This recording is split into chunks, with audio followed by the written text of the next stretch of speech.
नीतीश कुमार जी प्रधानमंत्री के उम्मीदवार नहीं हैं। उसका जो एंकर होता है वो चिल्ला चिल्ला के बोलता है, इस देश में हुआ कि नहीं हुआ, इस देश में धर्म का काम हुआ कि नहीं हुआ, इस देश में भगवान का नाम है कि नहीं है। हम धर्म की भावना भड़का रहे हैं, उससे वोट मिल जाएगा, उससे वोट नहीं मिलता है। आपने कौन सा काम किया जिससे इस देश की अर्थव्यवस्था नियंत्रित हो। राहुल गांधी जी की सदस्यता समाप्त हुई, 5 दिन तक डिबेट चलता है। सरकार को उखाड़ के फेंकना है 2024। इमरजेंसी के दौरान उससे बदतर स्थिति में आज ये देश। आप आरक्षण के विरोधी हैं। ये भारतीय जनता पार्टी के लोगों ने उनकी सरकार को गिरा दिया। 18 पार्टी के लोग आ रहे हैं इस देश के, 18 पार्टी के लोग पटना 23 तारीख को आ रहे हैं।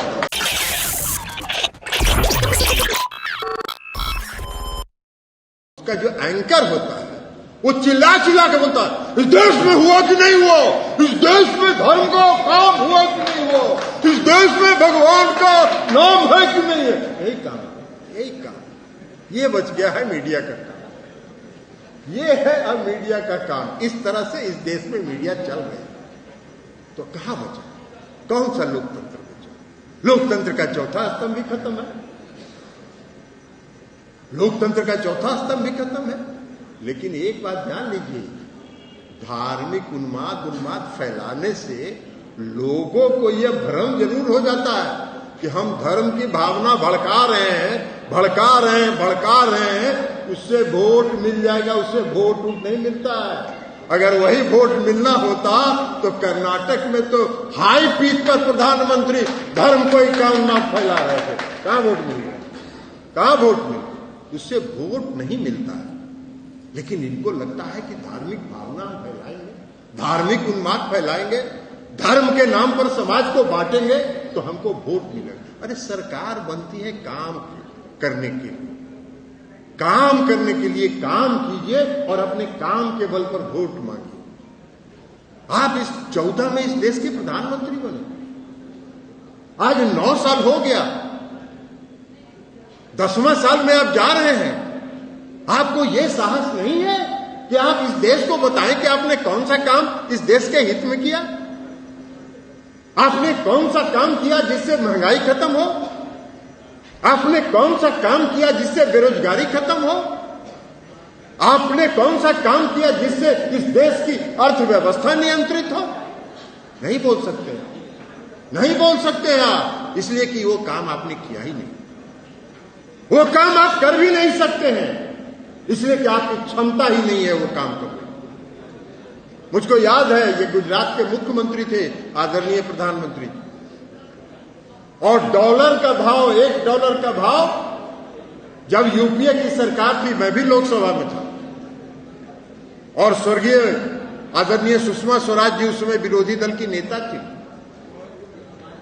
जब $1 का कीमत 56 रुपये हुआ था, 56 रुपये हुआ था तो लोकसभा में डिबेट हुआ था, और श्रीमती सुषमा स्वराज जी ने, स्वर्गीय सुषमा स्वराज जी ने 45 मिनट तक भाषण दिया था देश की अर्थव्यवस्था पर और सरकार की गलत नीतियों पर। आदरणीय प्रधानमंत्री जी गुजरात के मुख्यमंत्री हैं, खोज लीजिएगा गूगल में, हम मीडिया के साथियों को भी कहेंगे खोज। पार्टी के राष्ट्रीय उपाध्यक्ष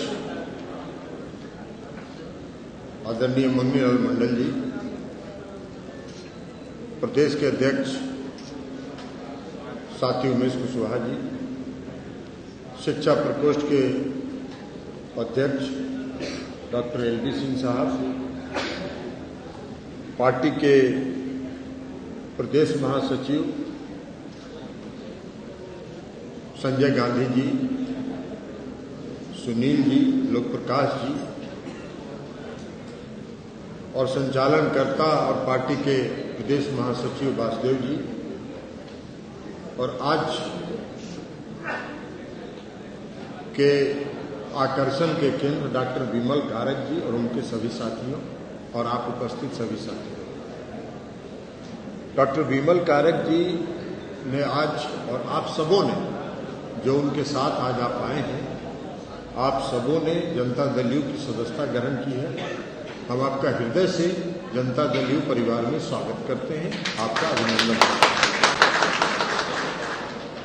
और जैसा कि बताया माननीय आदरणीय मंगनीलाल मंडल जी ने कि डॉक्टर बिमल कारक जी युवा काल में जो राजनीतिक समाजवादी विचारधारा के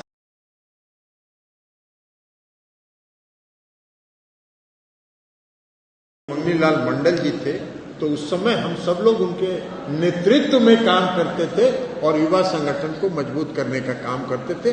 तो बिमल कारक जी से हम लोगों का उसी समय से संगठन के साथ जुड़ा हुआ संबंध है और हम समझते हैं कि जब उस समय युवा काल में जो इनकी संगठनात्मक क्षमता थी, जो ये मेहनत करते थे, जितनी ईमानदारी और निष्ठा से समाजवादी विचारधारा को आगे बढ़ाते थे, हम समझते हैं कि आज आपका उम्र अवकाश ग्रहण करने का हो गया, उसके बाद भी आप बिमल कारक जी आए हैं, तो उसी क्षमता के साथ समाजवादी विचारधारा को आगे बढ़ाइएगा, यह हम आप पर भरोसा करते हैं। देखिए, मंगनीलाल जी ने बताया, बहुत ठीक बात कहा, सूत्र की बात उन्होंने कही। उन्होंने कहा कि हमारी पार्टी का मूल सिद्धांत है सामाजिक न्याय। ही संवैधानिक संस्था आज इस देश का नहीं है जो स्वतंत्र हो, जो निष्पक्ष हो, एक भी नहीं है। सारी संवैधानिक संस्थाओं की निष्पक्षता को इन्होंने समाप्त कर दिया, सब पर अपना नियंत्रण रखा है, सबको डरा के रखे हैं। मीडिया तक को जब डरा के रखे तो बाकी किसका बात है। मीडिया तो माना जाता था चौथा स्तंभ इस देश का, लोकतंत्र का चौथा स्तंभ माना जाता है। इन लोगों का दोष नहीं है, ये लोग जो यहां बैठे हुए हैं इनमें से किसी का दोष नहीं है। ये लोग विचार से भी और मन से भी हमारी बात से सहमत होंगे, लेकिन इनके जो मीडिया हाउस है, उस मीडिया हाउस के व्यवस्था पर उनका नियंत्रण है। इनके दिल की बात वहां तक नहीं पहुंचेगी और आप तक नहीं पहुंचेगी। कभी देखे किसी मीडिया के चैनल पर, किसी मीडिया के चैनल पर देखे हैं? कोई देखिए, हम तो आपको चुनौती देते हैं सबको। एक दिन का सुबह से शाम तक का मीडिया, एक मीडिया को किसी को उठा लीजिए, उसको सुबह से शाम तक देख लीजिए, एक दिन खबर मिल जाए जो सरकार का विरोध, सरकार के खिलाफ नहीं है। राहुल गांधी जी की सदस्यता समाप्त हुई, 5 दिन तक डिबेट चलता रहा। पुलवामा की घटना पर भारतीय जनता पार्टी द्वारा नियुक्त राज्यपाल ने जब खुलासा किया, किसी मीडिया हाउस ने उसका नोटिस तक नहीं लिया। किसी मीडिया के किसी समाचार में एक शब्द का भी चर्चा नहीं हुआ। क्या, कौन सा मीडिया, कौन सा लोकतंत्र का चौथा स्तंभ समाप्त हो चुका है। हम इनका नहीं दोष है, बुरा नहीं मानिएगा आप सभी साथी, हम आपको नहीं मान रहे हैं, इसलिए कि आपकी ईमानदारी और निष्ठा आज भी है, समाज के प्रति है। आप भी देख रहे हैं कि सच्चाई क्या है, लेकिन आप भी लाचार हैं, करिएगा क्या?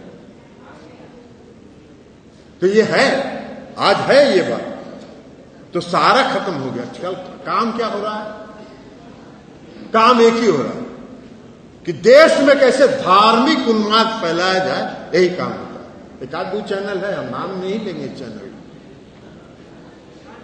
उसका सामने हम देखते हैं कभी कभी कुछ एगो डिबेट चलाता है उसी धार्मिक उन्माद पर, तो कभी कभी न्यूज या वो न्यूज तो हम देखते ही नहीं है। हम तो वो ये न्यूज वाले कुछ साथी जो यहाँ न्यूज वाले हैं, ये अपना न्यूज भेज देते हैं। सद्भाव, धर्मनिरपेक्ष, ये हमारी पार्टी का मूल सिद्धांत है। और आज के दौर में और आज की स्थिति में ये सभी खतरे में, हर चीज खतरे में है। और इसलिए डॉक्टर बिमल कारक जी, आपके और आपके साथियों की जिम्मेवारी और बढ़ गई है कि आपको मजबूती के साथ संघर्ष में कूदना है और इस सरकार को उखाड़ के फेंकना है 2024। आज क्या है? आज लोकतंत्र कहीं बचा है क्या? हम लोग 1974 का आंदोलन किए, 1974 के आंदोलन में हम लोग जेल गए। लोकनायक जयप्रकाश नारायण जी के नेतृत्व में जो आंदोलन चला, उस आंदोलन के भागीदार रहे हम लोग। जो परिस्थिति उस समय थी इमरजेंसी के दौरान, उससे बदतर स्थिति में आज ये देश है। उस समय तो घोषित इमरजेंसी थी, आज तो अघोषित इमरजेंसी है। कहा नहीं जा रहा है, कहा नहीं जा रहा है कि देश में आपातकाल लागू है, कहा नहीं जा रहा है कि किसी को बोलने की आजादी नहीं है, कहा नहीं जा रहा है कि किसी को वाणी की स्वतंत्रता नहीं है, लेकिन नहीं है। इसलिए लोकतंत्र खतरे में। जब लोकतंत्र में बोलने की स्वतंत्रता समाप्त हो जाए तो लोकतंत्र के लिए सबसे खतरनाक स्थिति वही होगी। आज नहीं है, आज तो लोकतंत्र बहुत खतरनाक स्थिति है। और ये अगर सत्ता में रहे तो सारे जो इतिहास है इस देश की आजादी से लेके आज तक का सारा इतिहास ये बदलेंगे और अपने नाम से इस देश के आदरणीय प्रधानमंत्री जी सारा इतिहास करेंगे, ताकि आने वाली पीढ़ी जाने कि इस देश को अगर किसी ने देखा तो नरेंद्र मोदी जी। अरे भाई, आप महात्मा गांधी को, बापू को भूल रहे हैं। आप डॉक्टर भीमराव अंबेडकर के सिद्धांतों को समाप्त कर रहे हैं। डॉक्टर भीमराव अंबेडकर ने जो संविधान बनाया उसका मूल आधार है, उसको समाप्त कर रहे हैं। जननायक कर्पूरी ठाकुर जी ने बिहार में जो आजीवन संघर्ष किया उसको समाप्त कर रहे हैं। आप आरक्षण के विरोधी हैं। ठीक कहा मंगलीलाल मंडल जी ने। 1977 में जब पहली बार जननायक कर्पूरी ठाकुर जी ने आरक्षण लागू किया तो ये भारतीय जनता पार्टी के लोगों ने उनकी सरकार को गिरा दिया और बिहार में, कर्नाटक में भी दे दिया उसने। आने वाले चुनाव में मध्य प्रदेश में भी मिलेगा उनको जवाब। चिंता मत कीजिए, आप लोग भी रहिएगा, हम भी हैं, ये मीडिया के लोग भी हैं। मध्य प्रदेश का चुनाव जब होगा तो पता चल जाएगा कहां है जनता, कहां है इनके साथ। तो इसलिए ये नहीं काम नहीं कर सकते। तो आप जरूरत है इस बात की कि इसको मुक्त, भाजपा मुक्त देश को बनाने के लिए नीतीश कुमार जी ने संकल्प लिया। 9 अगस्त 2022 को उन्होंने महागठबंधन में शामिल होने का फैसला किया और तब से विपक्षी एकता की तरफ लगे हुए। और 23 जून को बिहार में, पटना में सारे विपक्षी दल के लोग आ रहे हैं। 18 पार्टी के लोग आ रहे हैं। इस देश के 18 पार्टी के लोग पटना 23 तारीख को आ रहे हैं। और 2 पार्टी जिन्होंने पहले सहमति, जिनसे बात नहीं हुई थी, डॉक्टर फारूक अब्दुल्ला जो जम्मू एंड कश्मीर के हैं, नेशनल कॉन्फ्रेंस पार्टी के, और पीपुल्स डेमोक्रेटिक पार्टी की जो जम्मू कश्मीर की महबूबा मुफ्ती सईद हैं, इन दोनों ने भी सहमति दिया है। वह भी आएंगे 23 तारीख को विपक्षी पार्टियों की बैठक में शामिल होंगे। तो 18 पार्टी 23 तारीख को पटना में बैठकर आगे की रणनीति पर, 2024 की रणनीति पर विचार करेगा।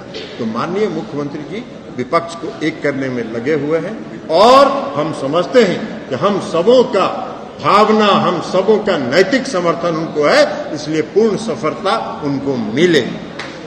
लेकिन एक बात हम बोल रहे हैं, अभी कौन खड़ा था जी, ये खड़ा होइए जरा। ये अभी नारा लगा रहे थे देश का प्रधानमंत्री कैसा हो, नीतीश कुमार जी जैसा। नीतीश कुमार जी देश के प्रधानमंत्री के उम्मीदवार नहीं हैं। नीतीश कुमार जी प्रधानमंत्री के उम्मीदवार नहीं हैं। नीतीश कुमार जी भाजपा मुक्त देश के निर्माण के लिए आगे बढ़े हैं और विपक्षी एकता को एक करने में लगे। आप लोग इस तरह का नारा लगाते हैं, इससे विपक्षी एकता को में रुकावट पैदा होता है। ऐसा कभी मत करिएगा। हम पार्टी के कार्यकर्ताओं से आग्रह करेंगे, पूरे प्रदेश के कार्यकर्ताओं से आग्रह करेंगे, जब चुनाव हो जाएगा, यह देश भाजपा मुक्त हो जाएगा, जिस तरह पटना में सभी के मुख्यमंत्री हैं, खोज लीजिएगा गूगल में। हम मीडिया के साथियों को भी कहेंगे, खोज लीजिएगा गूगल में। प्रधानमंत्री नरेंद्र मोदी जी कह रहे, भाई भूटान का नहीं गिर रहा है, पाकिस्तान का नहीं गिर रहा है, चीन का नहीं गिर रहा है, जापान का नहीं गिर रहा है, हिंदुस्तान का कैसे 56 रुपए हो गया, हिंदुस्तान का रुपया कैसे गिर रहा है, ये सब भाषण उन्होंने दिया। आज 82-83 रुपया हो गया तो एगो चू शब्द नहीं बोल रहे, एक चू शब्द नहीं बोल रहे हैं। ये है इस देश की सरकार। ये है इस देश की सरकार। तो महंगाई पर नहीं बोलेंगे, बेरोजगारी पर नहीं बोलेंगे। रोजगार देने का वादा किया, एगो रोजगार नहीं है, सारा रोजगार बंद। ऐसे ही खबरों के लिए जुड़े रहे बिहार टॉक से। यूट्यूब पर लाइक और सब्सक्राइब करें, बेल आइकन जरूर दबाएं। फेसबुक, ट्विटर और इंस्टा पर फॉलो करें। धन्यवाद।